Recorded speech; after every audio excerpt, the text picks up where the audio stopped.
Entrando aqui live no Facebook. Vamos ver se nós conseguimos aqui. Just where you want to post this video. Share to the chat. Já está gravando, Vânia. Está gravando, sim. Não.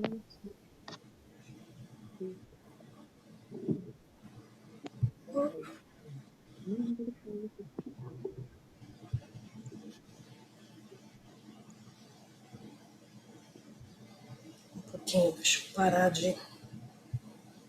parar de gravar aqui, depois a gente volta.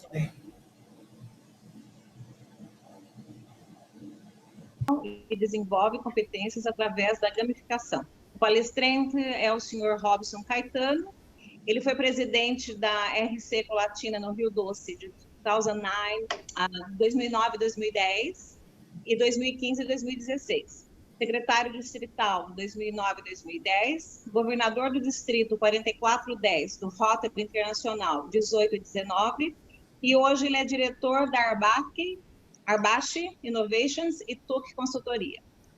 A gente dá boas-vindas, Robson, e a gente espera que realmente todos fiquem gratificados, porque é um prazer ouvi-lo. Obrigado. Na verdade, é uma satisfação toda minha, né, ter essa participação aqui. Eu quero cumprimentar a presidente Vânia e, em seu nome, cumprimentar todos os companheiros aqui presentes, daqui do Brasil, daí, pessoas que a gente passa a ter um relacionamento e um contato bem bacana, né, nessa linda organização. Não tenho a pretensão aqui de me aprofundar no tema de competência, eu não sou especialista nesse tema, tá?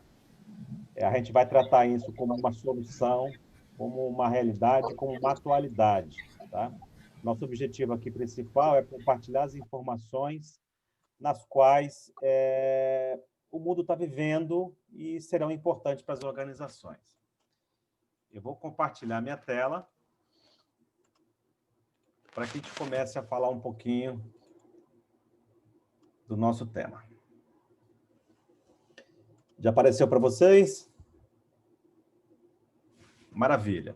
Então, o tema principal é esse, competências comportamentais, a importância para as organizações, e a gente vai abordar de forma como soluções gamificadas, tá? A primeira pergunta que a gente põe como destaque é como a soft skills pode ajudar no desempenho pessoal e profissional para o crescimento das empresas. Soft skills, comportamentais, é algo que não é novo, isso já tem um debate antigo, mas que as situações estão mudando e a gente tem condições e opções de trazer informações bem interessantes nesse sentido, tá? Não se tem como falar em organização e competências comportamentais sem começar por um novo RH. O novo desenvolvimento humano das empresas, ou seja, os recursos humanos das empresas, elas têm o desenvolvimento humano como instrumento estratégico. No passado, era um recrutamento. As pessoas só recrutavam, hoje ela tem um papel mais fundamental. Então, a identidade do novo RH é diferente, ele é alinhado às demandas dos novos tempos, nesse mundo VUCA, né, da Revolução 4.0, e agora, mais do que nunca, né, com as mudanças originadas por essas pandemias e por essas crises econômicas em países, ela assume a posição estratégica, ela é parceira do negócio e toma decisões de precisão e traz bons resultados. Então, o novo RH ele tem um papel aí muito diferente daqui por diante e com uma influência muito grande. Já no que diz respeito à gestão, há um novo conceito de organizações e também dos seus planejamentos estratégicos, onde se procura mais a produtividade, planejamentos estratégicos e definições estratégicas, resposta do elemento humano às mudanças, nova estrutura organizacional e inovação. Aqui a gente já começa a fazer alguns destaques que eu venho de consultoria, né? Eu trabalho em consultoria há muitos anos, e aqui no Brasil, a quantidade de planejamentos estratégicos que não chegam ao seu final é alarmante, Até em torno de 70% a 80% dos planejamentos não são finalizados, e desse percentual, 80% deles, os motivos são executores. Não se coloca, não se mensura nesse planejamento com a participação do elemento humano nele. E faz com que esses planejamentos, apesar de serem bem estruturados, eles não tenham uma definição final. Em função disso, a gente tem aí um match, ou seja, essa relação, essa aproximação da estratégia da empresa mais o capital humano. E o capital humano, eles se traduzem em competências técnicas e competências comportamentais. Então, a estratégia da empresa mais o capital humano, ele te favorece com resultados competitivos e inovadores. Essa introdução, ela tem a finalidade da gente direcionar o tema para onde nós atuamos hoje, tá? Que é nas soluções estratégicas.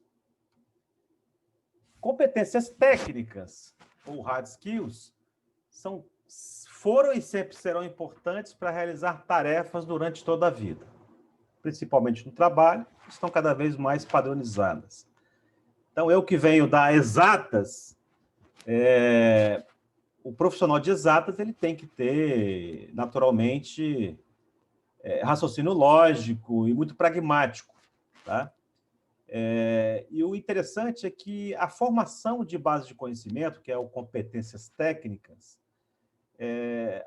já existe um formato muito bem definido, conforme mencionei aqui, bem padronizado.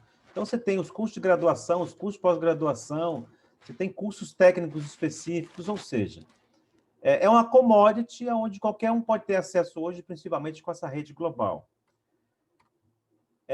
Em contrapartida, as competências comportamentais, ou soft skills, elas estão em alta, apesar de já existir há muito tempo, e passam a ser reconhecidas por executivos e especialistas como os verdadeiros diferenciais para o sucesso da organização. E aqui a gente começa a falar um pouquinho sobre essas competências, porque uma analogia, as pessoas que têm sucesso profissional ou sucesso pessoal está muito relacionado pelas competências comportamentais nas quais ela escolheu para a vida. Se nós pegarmos autores internacionais e nacionais que falam sobre o sucesso dos empreendedores, eles vão mostrar que existe uma similaridade do conjunto de comportamentos comportamentais dessas pessoas. Então, como nós mencionamos lá atrás, a junção dessas competências técnicas e comportamentais, elas traduzem sucesso, tá? A competência, uma boa definição, e eu trago isso de uma forma mais genérica, porque existem definições diversas sobre competências, mas é a que mais se aproxima no que nós fazemos. Ela é uma combinação sinérgica de conhecimentos, habilidades e atitudes.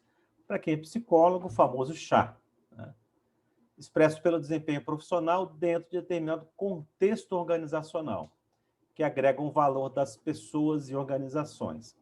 A gente vai falar um pouquinho sobre contexto lá na frente, mas vamos definir um pouco mais sobre esses elementos que trabalham de forma independente, interdependentes, são complementares. Então, eu tenho conhecimento, habilidades e atitudes. O conhecimento, ele está no meu saber, é a minha base. A habilidade é eu saber fazer. E a atitude é eu querer fazer. Então, as competências elas estão fundamentadas nesses três elementos, tá? E como que essas competências se relacionam com comportamentos? Nós, na nossa metodologia de estudo, nós trabalhamos com cluster de comportamentos para as competências. Para cada competência, eu posso atribuir até 18 tipos de comportamentos diferentes para que eu tenha uma formação da competência. Como nós trabalhamos, estudamos contexto, nós utilizamos aqueles principais comportamentos para aquela competência diante do contexto que eu vou atuando. Então, se eu tenho a intenção de compreender quais são as dominâncias comportamentais de um líder, eu vou usar os comportamentos, eu vou trabalhar com os comportamentos relacionados àquele contexto de liderança. Ou seja, eu vou ambientalizar esse indivíduo no sentido em que ele possa expressar tudo aquilo relacionado a um líder de fato. E aqui a gente faz um parêntese que muitos assessments no mercado, eles fazem mapeamento de competência, mas trabalham com perfis comportamentais. Então, eu tenho o líder A, líder B e líder C. A gente é um pouco mais abrangente no sentido de buscar com que a gente tenha conhecimento se aquele é a pessoa que está fazendo o mapeamento e o diagnóstico, ele é líder ou ele não é líder. Então, a gente vai um pouco mais profundo. Então, é por meio do comportamento que a competência se expressa. Então, nós temos competência, 4 comportamentos que se relacionam com ela dentro de cada contexto que nós trabalhamos. As competências são usadas como instrumento de avaliação e desempenho. Elas são descritas sobre a forma de comportamento. Então, aqui tem só uma ilustração de uma pessoa criando aí uma situação bem específica para avaliação. As pessoas, elas têm a sua jornada pessoal que vão utilizar os elementos, conhecimento, habilidades e atitudes na sua vida profissional ou pessoal.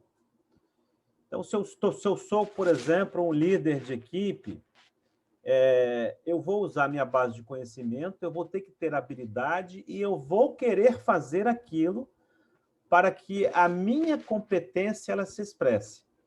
Então, é através do comportamento que a competência entra em ação.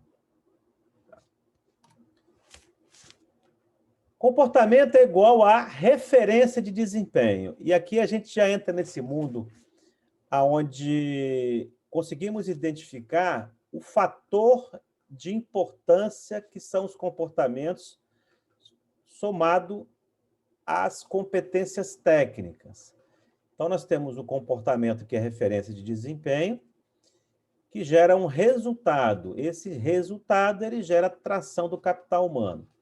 Então, eu tenho a base de conhecimento e tenho as competências comportamentais que me levam a executar essa base de conhecimento de forma eficaz.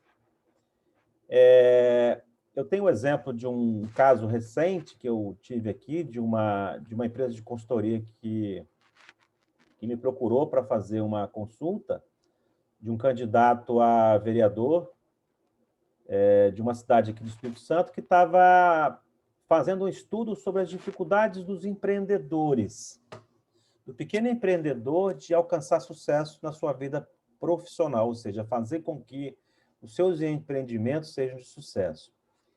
E eu perguntei para essa pessoa que me consultou o que ele achava que eram as dificuldades desses empreendedores aqui, para que eu pudesse contribuir com ele.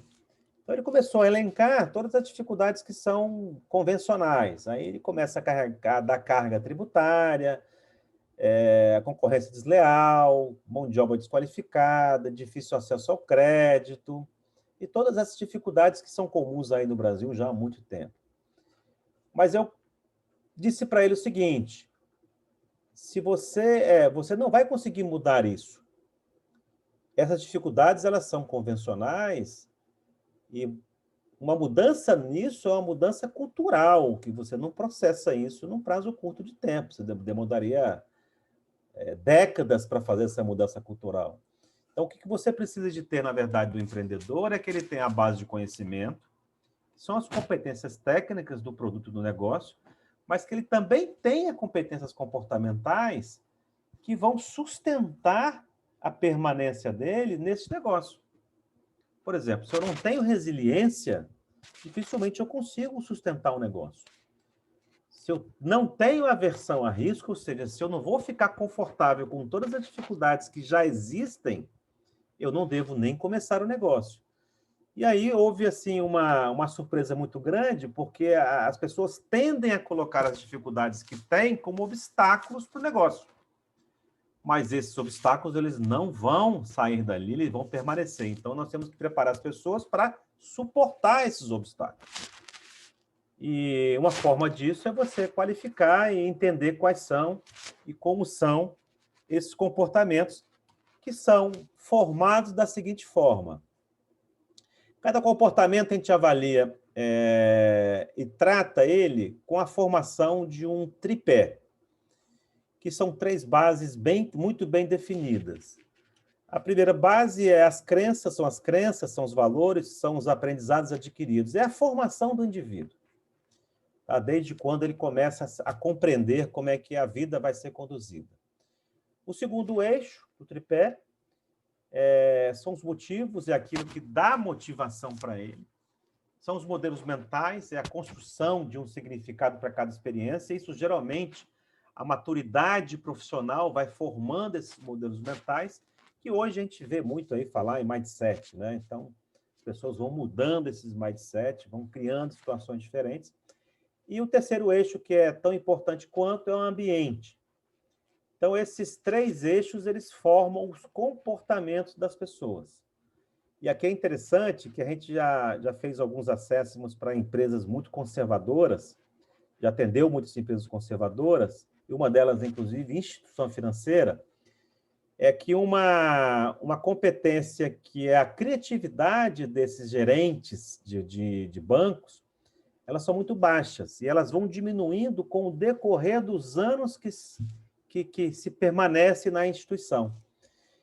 Por que isso vai diminuindo? Porque eles passam a não exercer a criatividade, porque o banco não permite que eles exerçam a criatividade. Porque a forma de se abrir uma conta, quem define é o banco, a forma de se conduzir um atendimento, quem define é o banco, ou seja, todo o formato de como se cria o produto ou uma solução, isso vem do banco, ele não permite que os seus funcionários façam essa observação. E a criatividade, como eu dei como exemplo, ela não é uma criatividade de você ter iniciativa de fazer alguma ação.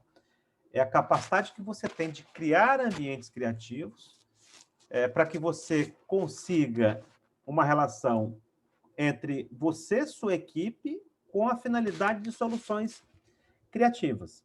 Tá? Então, não é só uma iniciativa. Então, a gente tem essa referência da formação de comportamentos nesses 3 eixos, nesses 3 pilares.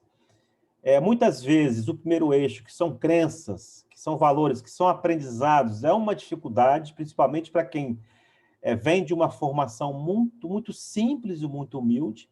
A gente vê hoje nos nossos jovens que não tem uma base sustentável ou uma base mais sólida, a dificuldade que eles têm para formar comportamentos importantes que são hoje exigidos nas grandes empresas.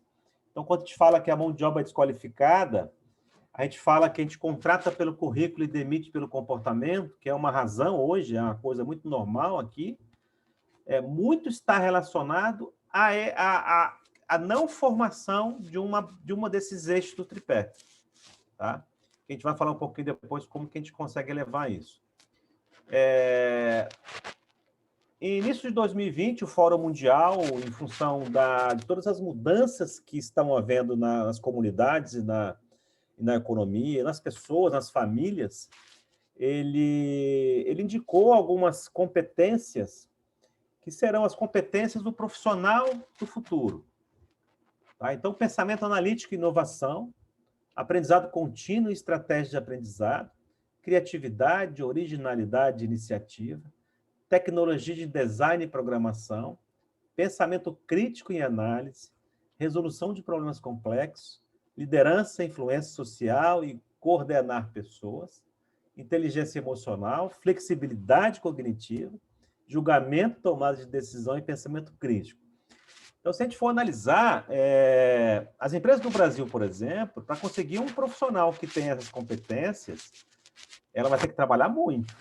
Vai ter que trabalhar muito. Eu diria que a régua aqui está muito alta, mas são essas pessoas que o estudo do relatório do do Fórum Mundial, ele compreendeu como profissional que vai entregar para você ou para a sua organização os resultados e as respostas que você precisa nesse mundo. E com um detalhe adicional, nós estamos vivendo uma pandemia que trouxe muito mais desafios do que nós já tínhamos no início do ano, quando esse fórum foi desenvolvido. Então, assim, hoje nós recebemos convite de empresas para trabalhar com o desenvolvimento de pessoas e trabalhar com a identificação de talentos, mas com uma régua altíssima. Ninguém quer mais um funcionário, ninguém quer mais um colaborador que não tenha competências muito bem definidas, não só técnica, mas comportamental. Por que isso? As pessoas estão com base de conhecimento, têm acesso à informação, mas elas não conseguem evoluir no trabalho. Eu tive um caso muito recente que eu uso ele como exemplo, porque ele foi muito interessante para mim. Eu estava na Universidade Federal aqui do Espírito Santo, conversando com um reitor, com um coordenador de curso de inovação e um professor de engenharia. Eu estava conversando um pouco sobre isso, sobre essa junção das competências técnicas e as comportamentais, explicando que hoje não há mais como você separar essas duas coisas, não há mais como você simplesmente chegar e pedir o currículo de uma pessoa e você entender que ela é apta para aquele trabalho. E quando entrou uma pessoa que é uma funcionária, uma técnica graduada, com mestrado, inclusive, uma situação totalmente desesperadora para o lado dela. Ela tinha uma organização que entregava fundos para que ela pudesse trabalhar os projetos relacionados a esse fundo, e, de repente, a empresa falou o seguinte, a organização, olha, eu vou diminuir em 40% o repasse dos fundos.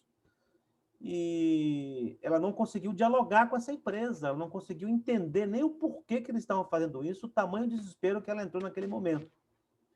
Tá? Então, ela entrou na sala desesperada, dizendo que ela não ia conseguir resolver absolutamente mais nada a partir daquele momento. Então, aí, eles acalmaram e tiraram ela do circuito, entrou uma outra pessoa para administrar esse conflito. Mas quando ela saiu, os dois olharam para mim como se fosse assim, acho que aqui é o exemplo tácito do que você acabou de dizer. Ela tinha muita competência técnica, ela sabia como desenvolver aquela tarefa, com maestria, inclusive, mas ela não tinha uma competência comportamental que é elementar para o exercício da atividade dela. Tá? Ela não tinha capacidade de resolução de problemas complexos, que está aqui no item 6 das principais competências do profissional do futuro. Então, depois eu fiquei sabendo, eles mantiveram ela com a parte técnica, mas criaram aí uma pessoa que está intermediando isso. Isso nós vimos o tempo inteiro. Pessoas altamente qualificadas que não conseguem desenvolver um trabalho, não conseguem desenvolver uma atividade dentro da sua organização, em função das competências comportamentais. Tá? Bom, mas maravilha. Sabemos, isso tudo que eu falei até agora não é novo, isso sempre existiu, isso sempre se conheceu, isso sempre se compreendeu como importante. Tá? E muitas vezes eu me via perguntando, em algumas consultorias que a gente fazia, mas como é que essas pessoas estão tão mal alocadas nesses processos estratégicos? Qual a ferramenta que eu poderia utilizar para identificar e como é que eu faço isso? Tá? Para isso, começou a se trabalhar ferramentas que se mensuram competências. Hoje existem ferramentas já que se fazem isso, que não são gamificadas, mas tem ferramentas, tem vários tipos de assessment que fazem um mapeamento de perfil, um com mais assertividades, outro com menos assertividades, mas que vem contribuindo com as pessoas durante anos, no sentido de se fazer esse apoio, esse fomento a esse trabalho. Tá? A nossa tecnologia, ou seja, o que foi desenvolvido de melhor hoje a nível de assessment, ele trabalha com a inteligência artificial, ele trabalha com People Analytics, Storytelling e gamificação junto. Tá?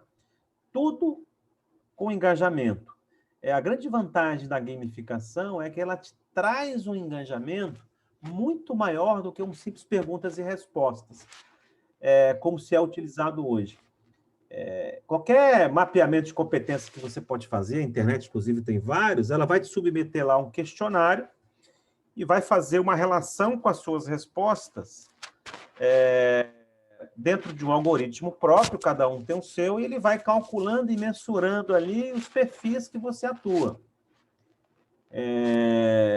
E nós trouxemos uma tecnologia nova que foi originada, o Fernando Arbach, quando ele trabalhou cientificamente esse produto, ele começou a fazer um trabalho quando ele era professor, trabalhava no ITA, aqui no Brasil. Ele tinha uma função de mapear as competências comuns dos pilotos de helicóptero que caíam.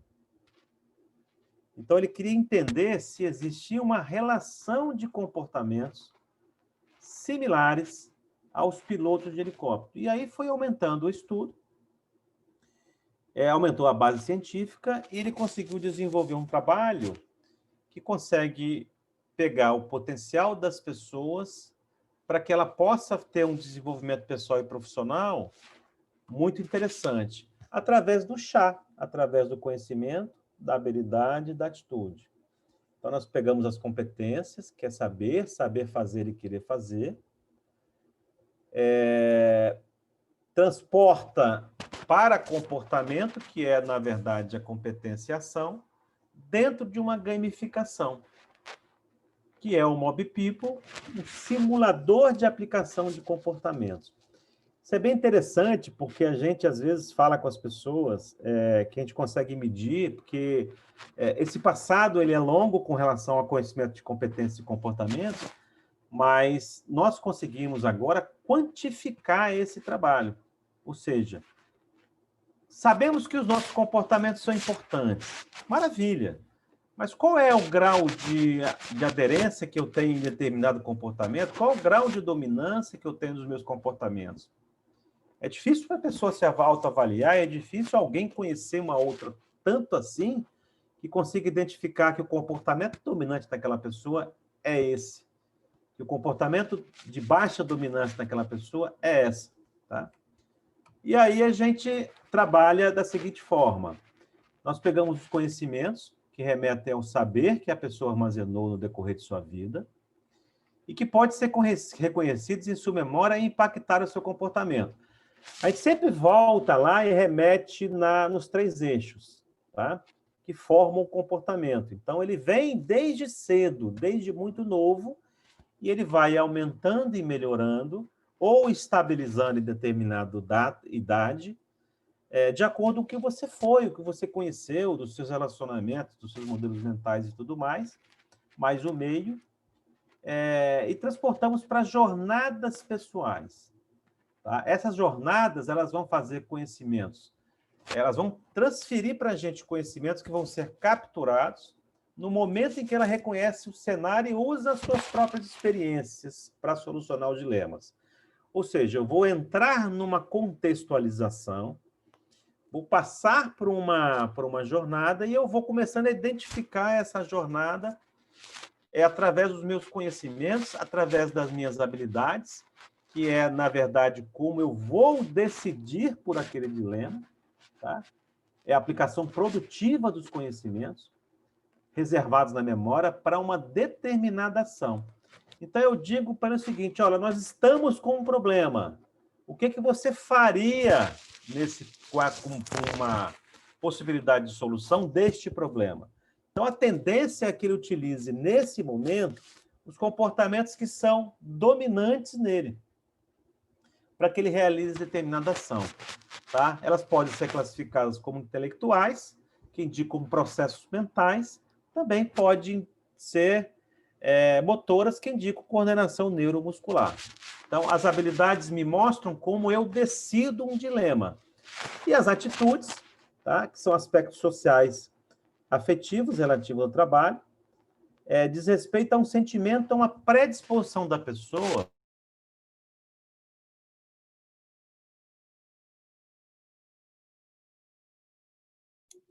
Robson, você ficou mudo. Robson, você ficou mudo. Voltou? Porque foi automático aqui. Voltou. Ótimo. Ela entrou automático para mim. Então, com relação às atitudes, é como eu vou agir com as pessoas em determinada situação. Como um exemplo um pouco mais amplo, são as pessoas através de um ambiente gamificado. Eu levo esse indivíduo a uma jornada simulada, ele vai encontrar os dilemas, e através desses dilemas, o algoritmo vai me dar um resultado de dominância, que vai ser transferido para um mapa onde eu consigo identificar nesse indivíduo qual o posicionamento dele individualmente e o posicionamento dele em relação a toda uma equipe. Como eu mencionei, a diferença dessa solução é que ela não me traz o perfil, ela me traz o grau de dominância. Então, dentro de relacionamento conectivo, que é uma competência, esse indivíduo ele tem 4 comportamentos que foram contextualizados para aquele acesso, que é o de liderança, que vão mensurar, quantificar o quanto aquilo representa dentro da minha vida, dentro do meu dia a dia. E com isso eu posso compreender quem são as pessoas que trabalham conosco e até mesmo autoconhecimento. Então, esse indivíduo é um jogo real, tá? Isso aqui é um resultado real. O relacionamento conectivo que nós trabalhamos aqui como competência é a capacidade que você tem como líder de promover a cooperação e a colaboração dentro de sua equipe. Então, ele é uma pessoa colaborativa, ou seja, ele se coloca lá à disposição das pessoas, só que ele tem comportamentos que não são tão dominantes assim. Para nós, a classificação de alta dominância, ou seja, as regras de dominância, é quem tem 70% de dominância em determinado comportamento, ele tem alta dominância. Significa que, naturalmente, ele vai exercer esses comportamentos nas decisões que ele precisa tomar no dia a dia. Quem tem muito baixa dominância, é mais complexo, é uma situação mais difícil de você voltar. Existe um exemplo que eu dou muito também, que é um bambuzal. O bambuzal ele tem os bambus mais altos, mais inclinados, e aqueles que são mais caídos. Os mais altos são alta dominância, e os que estão caídos são baixa dominância. Para que você eleve a baixa dominância de um comportamento, você precisa de uma escora.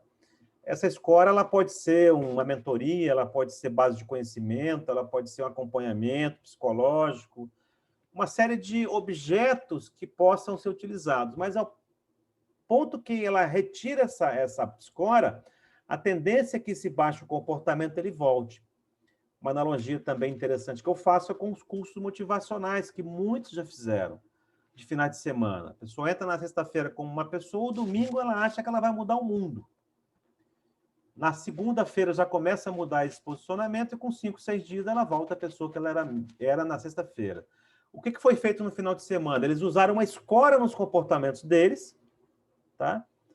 Para que esses comportamentos, se eles tivessem uma elevação súbita, a programação neurolinguística ela faz isso muito bem, elevaram subitamente, mas no domingo eles tiraram, e essa pessoa ficou isolada sem saber como que ela mantém essa escora aqui muito bem definida, e isso faz com que a gente tenha essa dificuldade, tá? Bom, a importância do mapeamento do grau de dominância dos comportamentos para a organização como um todo, ela vai indicar talentos para processos de recrutamento e seleção. Hoje, tem muitas empresas que já buscam currículo com base de conhecimento, óbvio, mas elas dão muita atenção ao mapeamento de grau de dominância comportamental para saber se essa pessoa está inserida dentro do contexto da minha empresa. Lembra lá do Fórum Mundial, aquelas competências que são importantes? Então, ela usa muito isso para que se consiga assertividade nas contratações. Ela agiliza na preparação de talentos, tá? Para as demandas de mercado, principalmente nesse mundo aí tão complexo. Ela pode tracionar na velocidade esperada para competir no mercado, ela pode botar pessoas melhores para planejamento estratégico e formação de equipe de alta performance. Ela otimiza recursos para o desenvolvimento de talentos, ela cria banco de talentos aderente às metas da organização e ela pode obter bons resultados por meio de um RH estratégico analítico de precisão. Então, para a organização, é fundamental eu conhecer quem são as pessoas que trabalham conosco. Quem são as pessoas que vão executar tarefas que nós não temos o controle permanente delas. Para o usuário, ou seja, para quem faz os assessment, o autoconhecimento por meio de relatório detalhado, tá? A respeito dos seus resultados, a orientação para a tomada de decisão em relação ao seu desenvolvimento e a tração dos objetivos. Eu fiz um assessment para um jovem de 21 anos, eu comento isso sempre também, que aquilo foi um ponto marcante, ele é um aluno de engenharia, fora da curva, mas no final ele me fez 2 perguntas. A primeira, ele me fez 2 observações, na verdade. A primeira observação é que depois daquele momento, a vida dele seria outra. Eu fiz o devolutiva com ele do resultado. Ele nunca tinha visto, ele nunca tinha pensado na possibilidade das competências comportamentais terem tanta influência na vida das pessoas. E a segunda observação é que ele me perguntou se ele poderia colocar esse resultado, esse relatório no currículo dele. Eu falei, claro, com certeza. Então, a gente tem aí uma condição muito, muito interessante, de fácil acesso, de simples análise, simples avaliação, mas que é muito assertivo, porque eu dou o diagnóstico, eu entrego o gap, eu sei exatamente aquilo que eu preciso melhorar, tá? Para que a gente consiga chegar aos objetivos. E, enfim, eu consegui puxar 3 minutos, além do tempo que eu tinha previsto, e eu não tinha feito o teste. Foi até bom, porque deu certo aí, eu adiantei um pouquinho, porque realmente é um tempo muito curto, mas eu agradeço aí mais uma vez, pela condição de estar podendo compartilhar essas coisas que são extremamente novas hoje no mercado. Não é só no Brasil que é novo, isso não tem no mundo, isso está surgindo agora de uma forma um pouco mais abrangente. E, naturalmente, agora a gente abre aí para que as pessoas possam compartilhar as dúvidas e a gente poder contribuir dentro do que a gente consegue. Muito bem, excelente apresentação, Robson. Muito obrigada, uma excelente apresentação. Eu só preciso que você, acho que então, saia da tela, né? Compartilhe. Isso, Isso, aí conseguimos, aí voltamos a ver, vamos ver, estamos todos aqui. Muito bem, olha, a gente nunca acaba de aprender, eu mesmo hoje aprendi várias coisas, viu? A gente nunca acaba de aprender e por mais que a gente pensa que já sabe bastante, ainda tem espaço para aprender, mas como se aplica o seu trabalho? É para empresas? Assim, é uma empresa com funcionários, muitos poucos, te procura para fazer isso, um indivíduo? Como você trabalha? A atuação nossa como consultores nessa modalidade de mapeamento de grau de dominância, comportamentos, ela vai desde aquele empreendedor que é uma pessoa só, quer entender se ele vai ter sucesso, e hoje a gente consegue fazer uma compreensão antes mesmo de ele abrir o negócio, se ele vai ter condições de ser bem-sucedido, até a empresa com milhares de funcionários, milhares de pessoas. Então, o universo de aplicabilidade do grau de dominância comportamental, eu diria que ele é quase infinito. A gente não descobriu todas as opções ainda que possam ser aplicado e utilizado dentro das organizações, como pessoa e como organização. Então, muitos coaches nos procuram para poder contribuir com as pessoas, com os seus clientes. Empresas nos contratam para poder aplicar o mapeamento de competências de grau de dominância para a contratação de pessoas, para a recolocação de pessoas. A gente tem uma rede muito grande aqui no Brasil de drogarias que eles promoviam o subgerente da loja, do estabelecimento, por indicação do gerente. E aí é uma história muito comum isso, que a cada dia eles perdiam bons vendedores, porque o gerente promovia o bom vendedor, mas o bom vendedor ele não era um ótimo subgerente. E ele acabava sendo demitido, então, a partir do nosso acesso, eles não permitem indicação, eles fazem a avaliação pelo grau de dominância. Se os comportamentos forem aderentes à função que ele vai exercer, através de um ranking de classificação de candidatos, ele vai assumir através disso aí. Tracionamento capital humano, né? As pessoas querem conhecer como é que elas estão dentro da organização. Adequação de planejamento estratégico, esse exemplo que eu dei daquela pessoa que é uma ótima técnica, mas não tem habilidade, não tem condições de resolver problemas complexos. Então, todos esses problemas são comuns às empresas. E a gente atua em todos eles, sem exceção. Incrível. Isso é muito interessante, porque o que você disse é exatamente isso. No passado, fazia um currículo, a pessoa precisa isso. No passado, se perguntava qual a sua velocidade para digitar um texto. Fazia datilografia, exatamente. Então, é uma coisa muito complexa. Realmente, o que se exige hoje do profissional é mais do que o conhecimento técnico, sem dúvida. Até um exemplo que ontem mesmo eu usei numa palestra que nós participamos, a NASA, por exemplo, para designar astronautas para os seus trabalhos, além de todo o conhecimento que ele, imagina, para ser um astronauta tem que ser altamente treinado, técnico, conhecedor, ele é também um relacionamento. Porque imagina um cara que tem problema de relacionamento 2 meses num foguete com alguém, enfim. É uma coisa super interessante, então isso acaba não passando pela cabeça da gente. Então, é um exemplo que eu acho que ajuda bem aí no que você disse, viu? Muito interessante, muito legal. E eu gostaria de abrir para quem tiver perguntas. Eu vou só acrescentar essa informação que você deu com relação à NASA. O estudo da felicidade está relacionado com os comportamentos que nós escolhemos. Harvard tem um estudo muito profundo sobre isso. Aliás, o famoso livro, né, O Jeito Harvard de Ser Feliz, ele demonstra com uma clareza muito grande. As pessoas que escolhem comportamentos mais aderentes à felicidade são as pessoas felizes. Uau! A gente escolhe... Só que ela não consegue mensurar isso, né? Agora consegue, não conseguia, né? Agora já pode. Mas vamos lá, estou à disposição de vocês, gente. Vamos lá, eu me arrisco a primeira. Vamos lá, Angélica. Muito obrigada pela palestra, é muito edificante.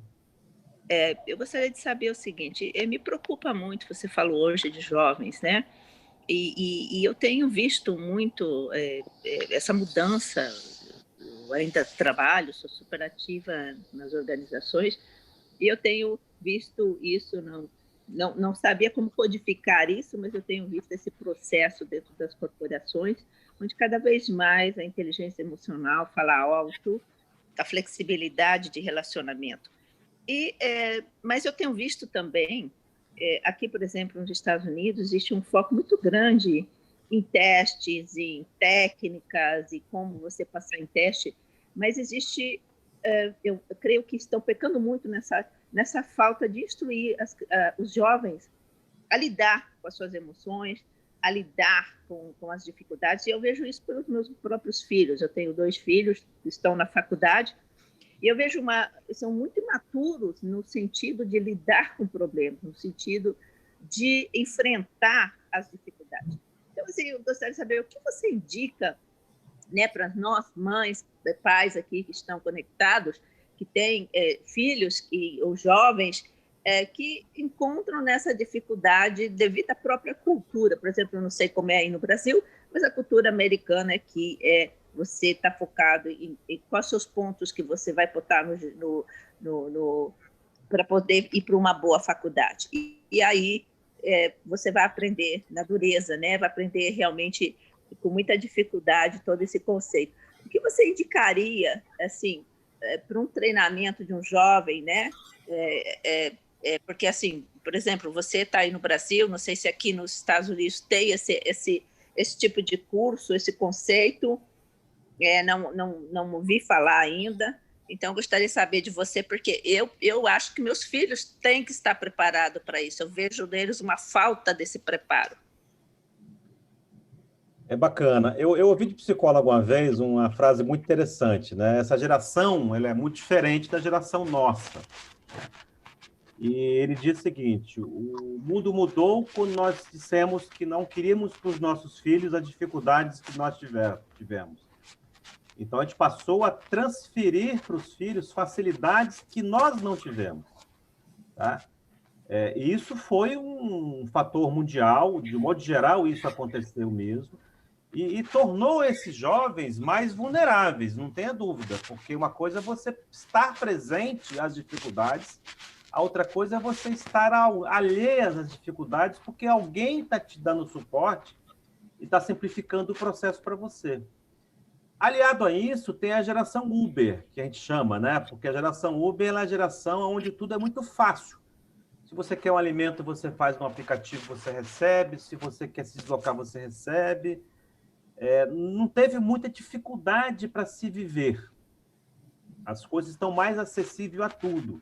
Eu quero estudar, eu vou no Google, eu aprendo tudo e tudo mais.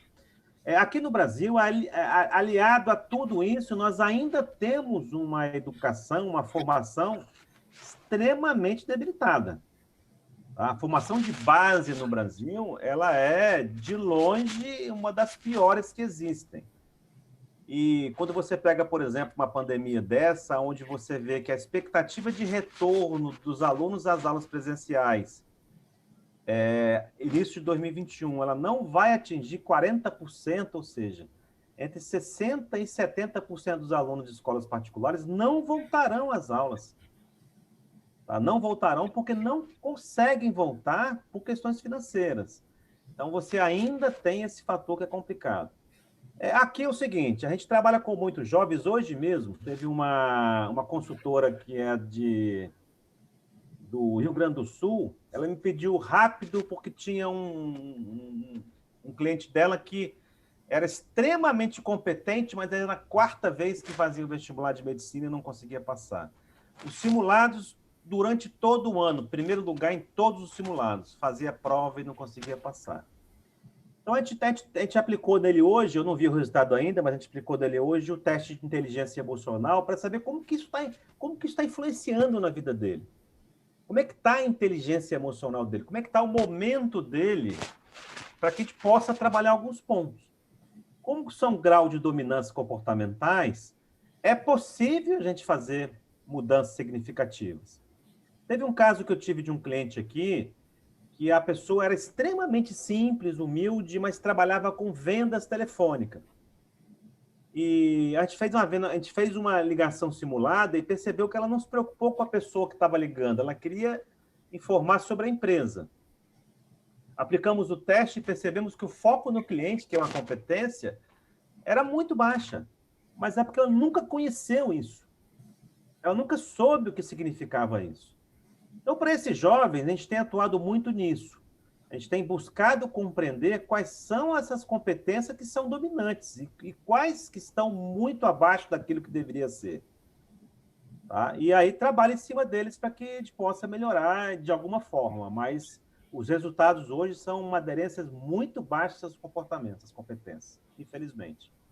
Aí nos Estados Unidos, a gente também, por exemplo, o Google, ele já faz um trabalho que não envolve mais grade curricular. Ele bota o cara numa jornada lá interna e verifica o comportamento desse indivíduo em determinado tempo. É isso que vai medir a permanência dele lá. Porque ensinar a pessoa que tem competência para aprender rápido, isso é muito fácil. Tá? Então, há uma tendência que isso aconteça cada vez mais com as pessoas e organizações. Tá? Então, assim, é difícil a gente pontuar, mas, de uma forma geral, a gente tem que buscar melhorar esse comportamento dessas pessoas, para que sejam mais bem-sucedidas. Solucionar problemas complexos, esses jovens não fazem ideia o que é isso. Eles não têm acesso a isso. Quando vê um problema, eles partem para outro, não esquece aquele, não resolve, não. Com certeza, saem correndo. É difícil demais para eles, cria uma ansiedade muito grande. Foi suficiente para contribuir na sua pergunta, que ela é bem abrangente, né? Sim, foi sim. É bem isso mesmo, é tentar ficar atento, porque eu acho que, como os pais, a gente tem que estar atento às problemáticas dos filhos, né? Então, amar também é saber onde está o problema, né? Não é cobrir os nossos olhos. Mas a parte disso, eu gostaria de saber se existe, você conhece aqui nos Estados Unidos algum curso semelhante, alguma profissão semelhante? Não. Aqui? Isso não tem. Quem desenvolveu isso, o Fernando Arbacho, hoje, inclusive, ele é professor e pesquisador do MIT. E a base científica dele foi dos Estados Unidos. O conceito ele é mundial, só que a ferramenta ela é contextualizada. Nós vamos levar isso para o mercado canadense e mercado americano, mas nós precisamos contextualizar aí. Porque o conceito de liderança no mercado americano ele é diferente do conceito de liderança no Brasil. Relacionamento conectivo, por exemplo, nos Estados Unidos, ele é muito diferente do relacionamento conectivo no Brasil. Tá? Então, tem que só haver essa contextualização. O que falta mesmo é braço, a gente não está com tempo mesmo de ampliar aí como gostaríamos. Mas é fato, a gente vai estar levando isso a partir do ano que vem para aí, tá? Enquanto isso, os brasileiros podem fazer, que tem já uma cultura ainda um pouco enraizada, né? Pode compreender e, de repente, pode entender alguns comportamentos, se é possível sim, porque são similares o formato.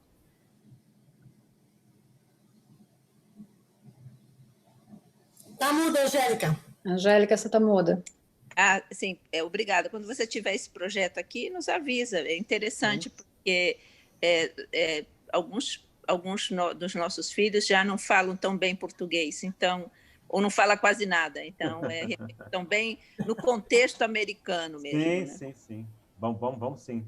Foi ótimo pergunta, viu, Angélica? Eu também prestei bastante atenção, porque eu sinto muito isso, de como a gente tem que ter tanto cuidado com os filhos, enfim, no que não errar, né? Então, enfim. Outra pergunta. Alguém tem alguma outra pergunta para fazer? Alguma colocação? Eu tenho. Robson, obrigada pela sua palestra e sua presença conosco. Como gestora de recursos humanos, é bem preocupante, né, quando a gente encontra os resultados dos nossos funcionários de uma média tão baixa, né? Então, você pode nos explicar como eu poderia continuar com esse funcionário e fazer com que ele tenha um desenvolvimento melhor dentro da empresa? Eu poderia recuperar esse funcionário fazendo, com vocês, fazendo um acompanhamento, um exercício para que ele pudesse entrar dentro da qualificação da minha empresa, por exemplo, do que eu espero para ele, para não chegar a demitir quando eu receber esse resultado negativo, vamos dizer assim, baixo. Márcia, nós trabalhamos com regras de dominância. Então, se eu tenho alta dominância, média dominância e baixa dominância. Tá? Como regra geral, a média dominância eu elevo ela com certa facilidade. A baixa dominância eu tenho que compreender o contexto. Porque um dos eixos que nós conversamos é o meio. Porque pode ser que a própria empresa ela esteja fazendo com que esse colaborador ele não esteja atingindo a performance comportamental adequada porque ela não permite. Tá? Então, a gente avalia como é que está o meio e avalia o grau de dominância como um todo. Se esse grau de dominância ele for por uma formação, se essa pessoa já tiver uma formação técnica bem significativa, eu tenho mais dificuldade de mudar o comportamento dela, tá? Porque isso já está mais enraizado. Se for como o caso que eu expliquei agora dessa vendedora, por que ela não tinha foco no cliente? Porque ela nunca entendeu e nunca explicaram para ela o que significava isso. Simplesmente explicaram que ela tinha que vender aquilo que ela tinha na mão. Mas ela não conseguia entender e olhar para o cliente, se colocar no lugar dele, entender o que eu estou dizendo como cliente, porque ela nunca explicaram isso para ela, nunca entendeu. Então, todo o trabalho que é realizado dentro de uma pirâmide de grau de dominância, dentro de uma organização já construída, vai muito nesse conceito. Nós fizemos aqui também um trabalho com uma empresa de telefonia bem grande. Eram 70 pessoas que trabalhavam na parte de inovação da empresa e ela reclamava que a empresa não inovava. Nós entregamos um resultado para eles e provamos que o problema não está no 70, o problema está na empresa. E aí o diretor ficou sabendo, nos procurou e pouco tempo depois ele construiu uma empresa nova e levou esses inovadores para lá. E diz o seguinte: agora vocês podem atuar sem interferência da minha organização. Vocês vão criar, vocês vão voar. Tá? Então, são fatores que isso influencia muito. Por exemplo, quando você fala uma empresa de startup, e vocês que trabalham com desenvolvimento humano, trabalham muito ligado com o modelo de gestão, se eu pego uma startup e aplico nela um modelo de gestão engessada, que é tradicional, eu mato a startup. Eu mato.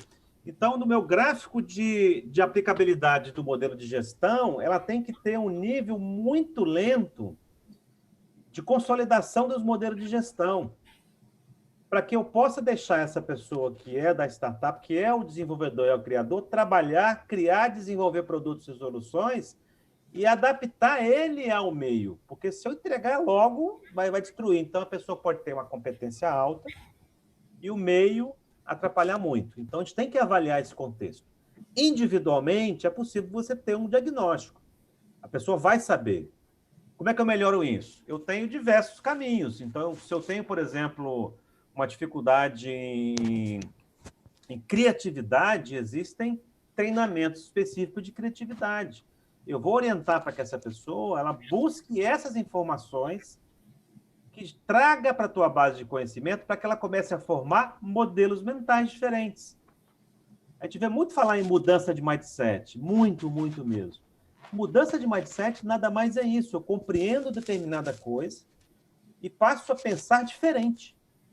Se eu passo a pensar diferente, eu vou também ter ações e atuações diferentes. Então, esse fomento a gente tem que passar para o indivíduo. A grande vantagem é que ele vai saber exatamente o que é que ele tem. Coisa que você não consegue hoje em outros assessments, que não seja gamificado, que não traz ele para um ambiente um pouco mais lúdico. Porque ele não sabe o que está respondendo. É o algoritmo que faz todo o cálculo. Ele não vai saber nunca se está certo ou está errado a participação dele. Obrigada, Robson. Achei ótima a resposta. Muito obrigada. É verdade, é verdade. Mais alguém? Lígia está com o microfone fechado. Vamos lá, Lígia, mais uma pergunta? Vamos lá. Ela está com o microfone fechado, Lígia. Você está me ouvindo? Agora sim. Ok. Eu quero agradecer a palestra, achei que foi super legal, as perguntas super interessantes, mas eu tenho um ponto assim a ressaltar que eu noto, porque eu trabalho numa grande empresa e eu noto algo assim muito característico. Às vezes a pessoa é muito bem preparada, mas o boss dela, o time player dela não é, o chefe dela não é preparado. Então o que acontece é que o chefe não permite que você crie, porque você vai criar mais do que ele, você vai sobressair nele, você vai mostrar mais do que ele gostaria que você mostrasse. Então, quando você citou o banco, eu até entendo que o banco tem um padrão, né, de cultura, que você tem que atender o cliente igual. Por exemplo, quando você vai atender alguém no telefone, você tem 58 pontos que você tem que falar para o coitado que está do outro lado da linha, ouvir, porque é o padrão da sua empresa.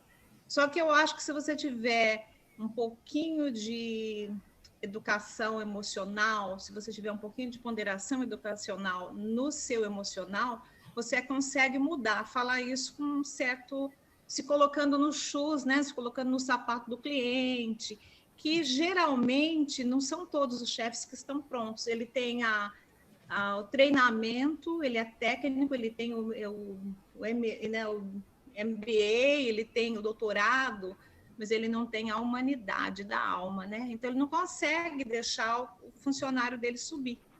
Então, quando a Márcia perguntou isso, eu fiquei pensando, eu do outro lado, eu não trabalho no HR, né? Mas eu sou um funcionário que eu tenho um outro supervisor, um outro chefe, e aí eu não consigo, às vezes, falar com o meu chefe direto. Eu tenho que pedir licença a ele direto para o geral, porque eu vou lá e digo para ele, olha, você tem que fazer isso, isso e isso, mas ela não permite que você abra a boca para falar isso, então você tem que ir no gerente, né? No geralzão, no manager. E isso é um pouco complicado às vezes. Às vezes a empresa que é o problema e não o funcionário. É isso que eu queria dizer. Não sei se você concorda. Não sei se você concorda. É perfeito a sua colocação, tá?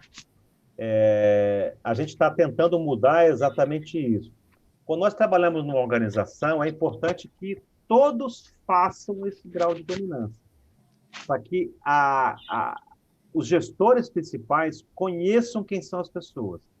Mas você é tão certa nisso, nós fizemos esse trabalho com uma empresa onde um subordinado teve um destaque impressionante.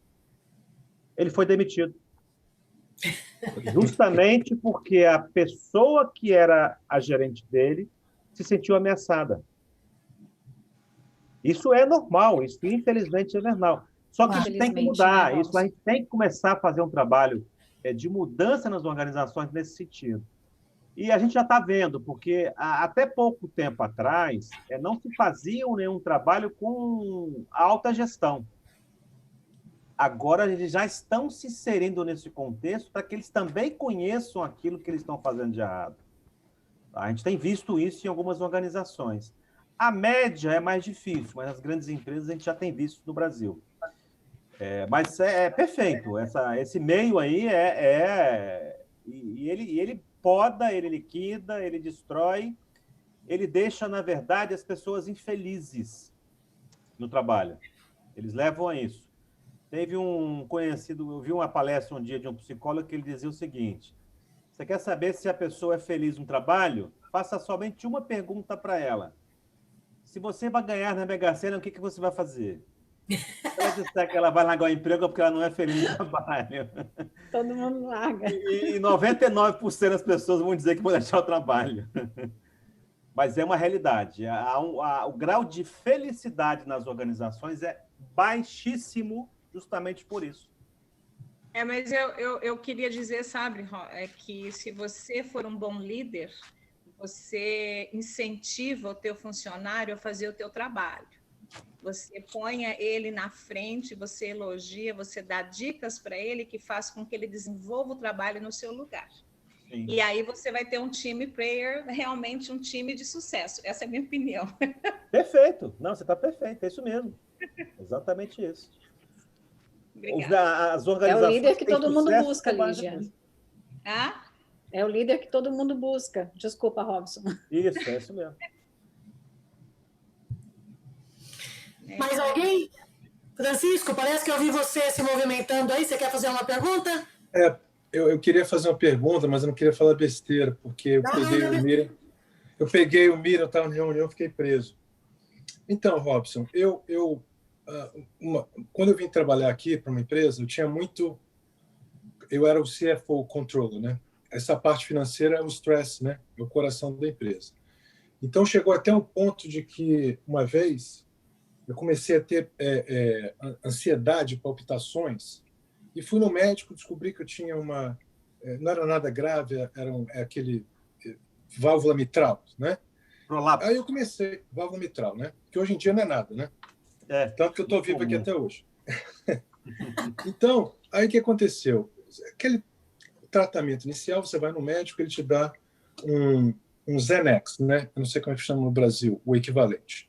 E você começa a tomar aquele remedinho, que é um calmante. Depois que você passa esse efeito inicial, né, se você não tratar no que está causando, né, o stress, é um band-aid.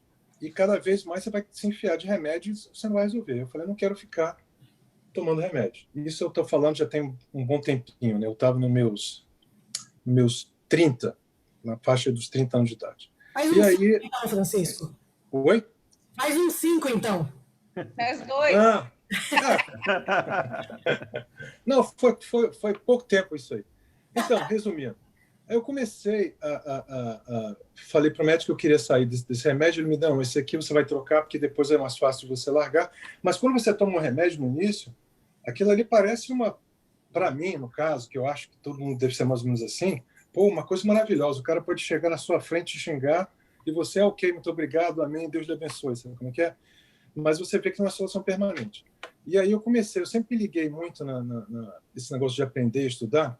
Aí eu cheguei à conclusão que eu estava dirigindo 10 horas por semana, do trabalho para o escritório, do escritório para a faculdade, ou seja, lá onde é que eu estava indo. E eu comecei a estudar, como eu não tinha tempo de ler, eu comecei a escutar os livros. Naquela época, os audiobooks, eles tinham, a maioria ainda tinha cassete, quem lembra aí daquele tape, né? Aquele tape, e estava na transição para CD, ok? Eu ainda tenho até hoje tem um Audible que a Amazon comprou, né? Eu fui um dos primeiros membros do Audible, que eu tenho todo o meu library ali, e ainda tenho mais caixas que eu fico com pena de jogar fora. Não sei porquê, né? Que é uma memorabilia, né?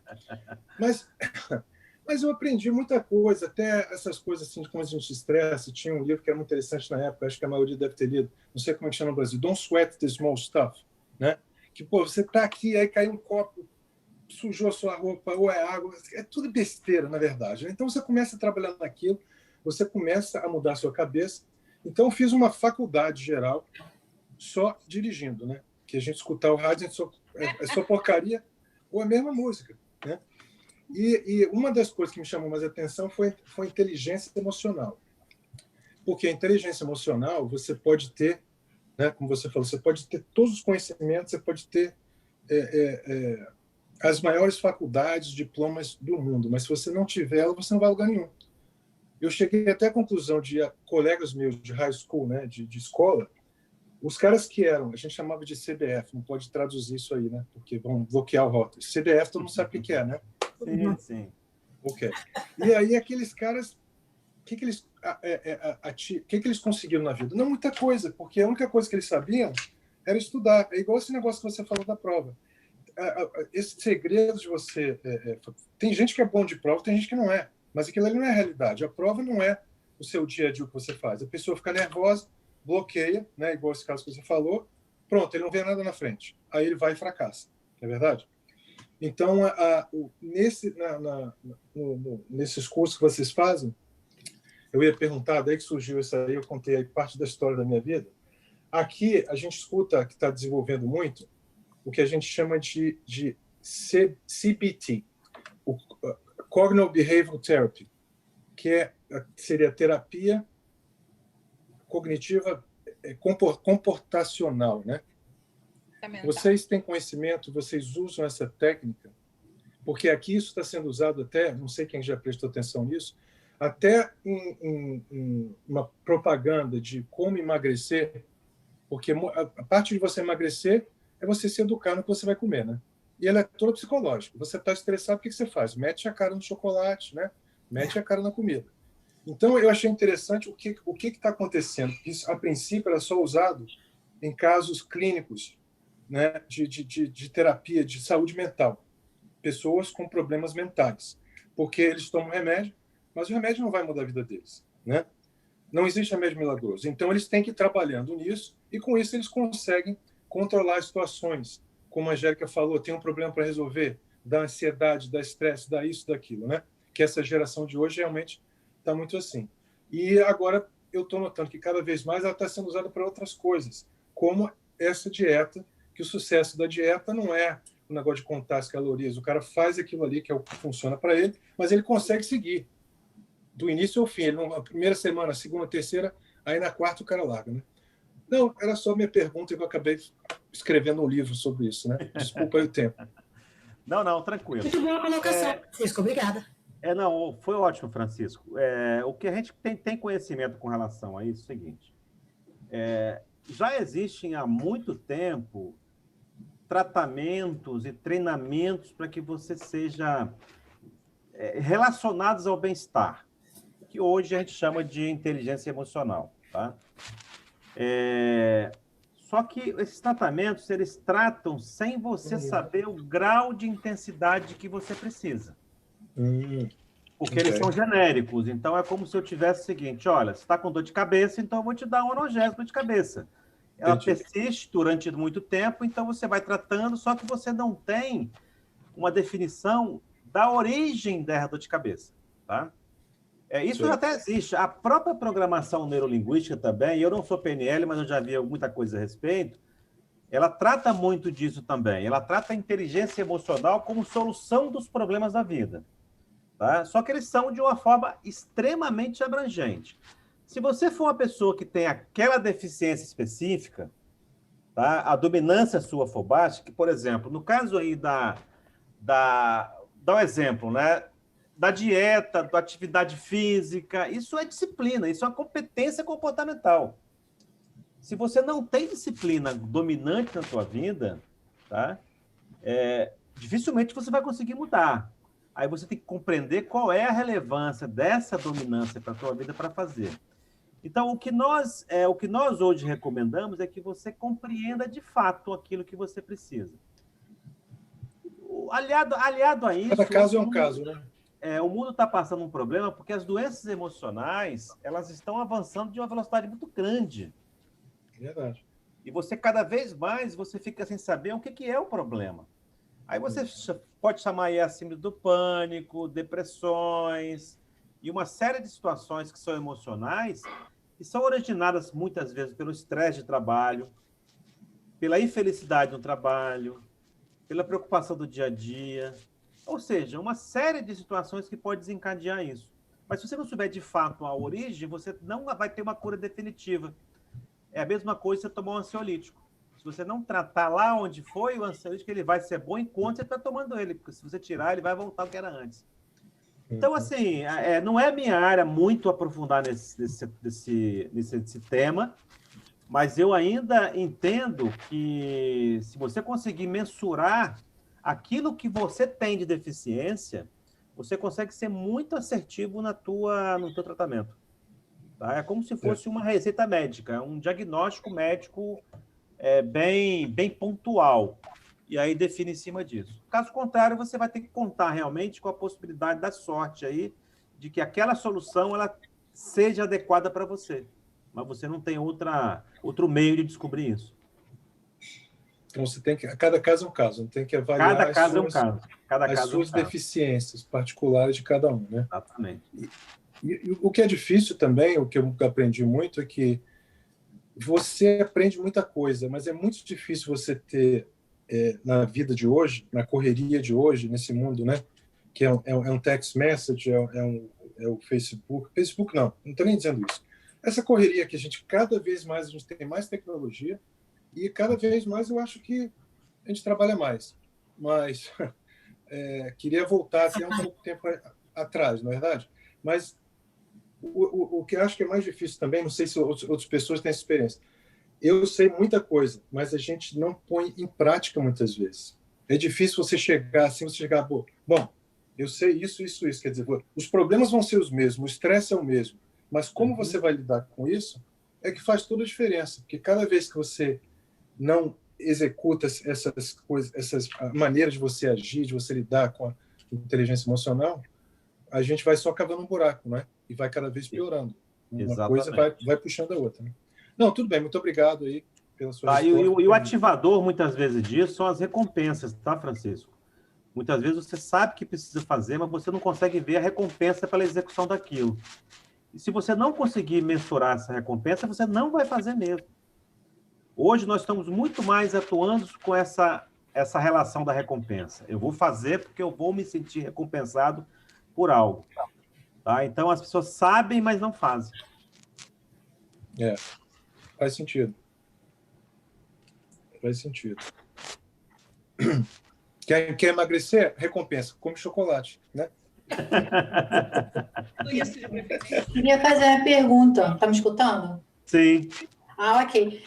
Como que você faz essa análise na empresa ou individualmente? É só conversando? Existe alguma coisa escrita? Como que funciona isso na prática? Em uma empresa, vamos supor que uma determinada empresa queira fazer um mapeamento de uma equipe, tá? Ou do teu grupo todo, não importa a quantidade. Então, claro que a primeira coisa que nós precisamos compreender é o propósito daquilo. Porque, por incrível que pareça, nós pegamos, às vezes, clientes, empresas grandes, corporações grandes, que nem sabem o que querem. Tá? Pedem aquilo, mas não tem um propósito definido. Então, a gente busca entender qual é esse propósito. porque assim a gente consegue ter uma atuação mais assertiva. Com esse propósito, a gente identifica aquele assessment que é mais adequado àquele propósito em relação às atividades que são exercidas internamente. Tá? A gente segrega isso, aplica e, em muitos casos, até damos os treinamentos também. Tá? Damos também um treinamento. Hoje, por exemplo, a gente está atendendo uma grande corporação que a gente está ficando com uma pessoa quase que tempo integral com elas, porque nós fizemos um trabalho e aí agora eles não querem mais, querem ficar... Foi uma evolução tão grande, porque se a gente pegar, por exemplo, uma análise SWOT, por exemplo, onde a gente já tem um quadrante, a gente consegue enxergar em qual quadrante os funcionários estão. E o que eu preciso fazer para mudar ele, para que ele saia de uma empresa, por exemplo, que seja uma empresa que esteja adaptada ao meio, mas extremamente conservadora e que não consegue fazer inovação, que não vai sair do lugar. Ou seja, é uma empresa que esteja parada. Então, a gente consegue identificar isso e direcionar. Olha, para que você tenha uma atração maior do teu negócio, você precisa ou mudar essas pessoas ou fazer com que elas desenvolvam habilidades e comportamentos que são aderentes ao que elas estão fazendo, porque senão você não vai conseguir, não. E, olha, é comum ao extremo nós encontrarmos empresas que não vão sair do lugar, porque as pessoas não vão deixar. Tá? Individualmente, nós temos muitos coaches e mentores que utilizam a nossa ferramenta para ajudar as pessoas. Então, antes mesmo deles começarem uma sessão de coaching ou de mentoria, eles aplicam o assessment, que é o caso dessa pessoa do aluno de medicina, né? Ela ia fazer uma sessão com ele, era a primeira, ela pediu logo para mim liberar para ela um assessment de inteligência emocional para saber como é que estava a pessoa. Tá? E eu vi o resultado dele, ele não está bem. Ele tem comportamentos que estão muito pouco aderentes ao que ele precisa alcançar. Então, isso ela precisa tratar nele. Então, ela vai tratar isso agora com ele, porque ela vai ser a mentora dele. Dessa forma, uma pessoa, duas pessoas. Nós fizemos um processo seletivo para a Ernst Young com 10 mil candidatos que fizeram o acesso para identificar o melhor candidato, os melhores candidatos para fazer um trabalho de trainee. Incrível, né? Obrigada, Robson. O Lésio tem uma pergunta. Precisamos encerrar a nossa live, mas vamos lá, Lésio. Por favor, faça a sua pergunta. O assunto é muito interessante. O debate é bem curioso mesmo. Aí, vamos lá. Abriu esse... Atenção, Lésio. Eu tô conseguindo abrir seu microfone aqui, Lésio. Abriu. Eu abri. Sim, ok. Não, porque eu me sinto na obrigação de participar, né? Já que o Robson é daqui. Em primeiro lugar, eu quero saber se a Natália é de Vitória, família de Vitória, não? Não. Então Santa tá. Catarina. Olha aqui, é um assunto complexo, eu vejo aí pelas perguntas, é complicado, é um assunto novo. E vocês esqueceram, a anfitriã é a Vânia, né? A Vânia esqueceu de convidar o Nietzsche, o Freud, entendeu? O pessoal para entrar nessa discussão aqui do Darwin, desse pessoal. Boa, porque o assunto é complicado, é um assunto que entra psicologia, entra formação, entra família, né? Eu estou observando aqui a palestra do Horst, já tivemos a oportunidade de conversar sobre isso. É muito complicado. Vão ver com o resultado desses trabalhos que vai dimensionar até que ponto essa pesquisa comportamental é válida. Uhum. No caso, por exemplo, está substituindo a psicologia, né? Não, Lésio, não substitui, não. O que a gente faz mas está interferindo numa parte da psicologia. Queira ou não queira, ela interfere um pouquinho, né? Agora, eu pergunto ao Robson, no caso do meu caso, segurança pública, é possível, na seleção do policial, usar esse fator comportamental do jeito que você está colocando? Essa é a minha pergunta. Lésio, eu vou te responder logo na sequência, mas é uma coisa que é importante a gente destacar. Isso é uma ferramenta para a psicologia, tá? Ela não substitui nenhuma hipótese, mas ela é uma ferramenta muito interessante, porque aqui nós mensuramos, e quando você mensura, você facilita o trabalho de quem está executando, tá? Inclusive, nós temos muitos psicólogos que usam a nossa ferramenta. Mas, assim, não substitui. Com relação a policial, segurança pública, qualquer profissão, qualquer atividade, é necessário comportamentos específicos, tá? São necessários comportamentos específicos. Por exemplo, principalmente, se eu disser que o policial precisa de ter comportamento, competência, criatividade, eu vou estar dizendo que é irrelevante, ele não precisa trabalhar num ambiente criativo. Mas ele tem que ter resiliência? Tem, ele tem que ter muita resiliência porque ele vai lidar com problemas difíceis. Então, independente do que seja a atividade, é possível estar fazendo mapeamento de competência. É possível, inclusive, fazer uma avaliação da nossa organização, de quem são os voluntários do Rotary hoje no mundo. Qual é os comportamentos dominantes que estão aí eu concordo. Nesse indivíduo. Agora, o Robson, nós tínhamos a PM tinha uma seleção infalível, não tinha errada, que era a investigação social. Entendeu? Uhum. Você ir na casa, no bairro que o camarada mora e perguntar, e normalmente você dificilmente erra sobre o comportamento daquele rapaz. Entendeu? Mas hoje, por que está esse quadro violento nas polícias militares, principalmente, no meio policial? É porque essa investigação social está quase impossível. Você ir numa favela, fazer uma pesquisa num rapaz, nos bairros mais carentes, entendeu? Sim. Porque a pobreza abraçou muito. O Rio tem 1.000 e tantas favelas cadastradas. Então, tá difícil essa parte. Agora, nas empresas, você selecionando... Por exemplo, se uma empresa tem alguém que vai vender sapato, como você disse aí, se ela estiver vendendo bem, não interessa se o resto para a empresa, eu acho. Né? Não necessita de um estudo comportamental, já que ele está cumprindo aquela meta. Não sei se até aonde vai esse exame comportamental no funcionário. O mapeamento do diagnóstico comportamental, ele identifica os gaps, ou seja, as deficiências. As gretas. Exatamente. Se eu tenho uma pessoa que ela está atendendo na sua performance plena, ela é desnecessário, de fato, eu estar me preocupando com ela. O que a gente tem encontrado, Lésio, é o contrário disso, é que quase ninguém tem atendido de forma plena.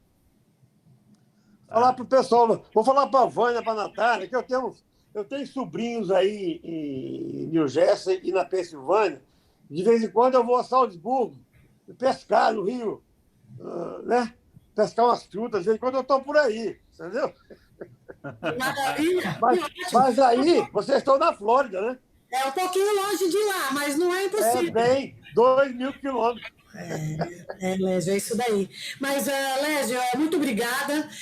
Esse assunto da polícia aí seria uma live só para isso, viu? Ainda mais aqui nesse país. Teria uma só para isso daí. Mas, gente, nós precisamos encerrar. O papo é muito bom, mas precisamos encerrar.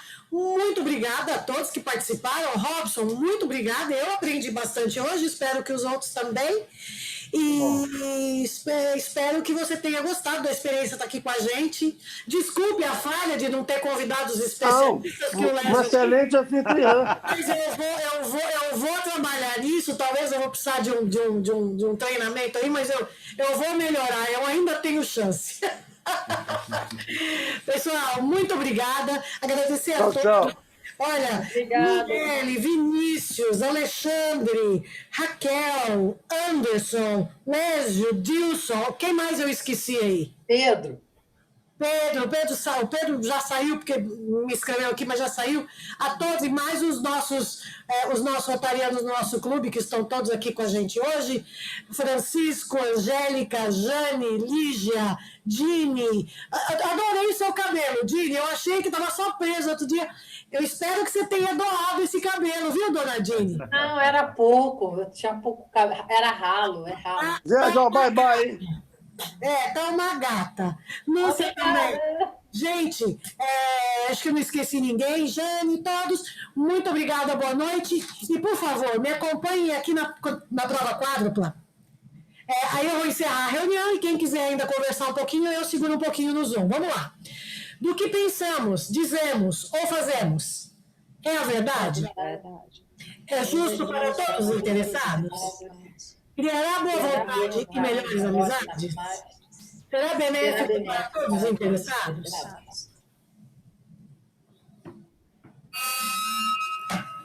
Declaro encerrada a nossa reunião de hoje. Muito obrigada a todos. E continuaremos, se Deus quiser, quinta-feira que vem estamos aqui de volta. Encerro no Facebook. Muito obrigada a todos que nos acompanharam. Obrigada, boa noite. Excelente. Boa noite. Boa noite. Lúcia, estou com saudade de você.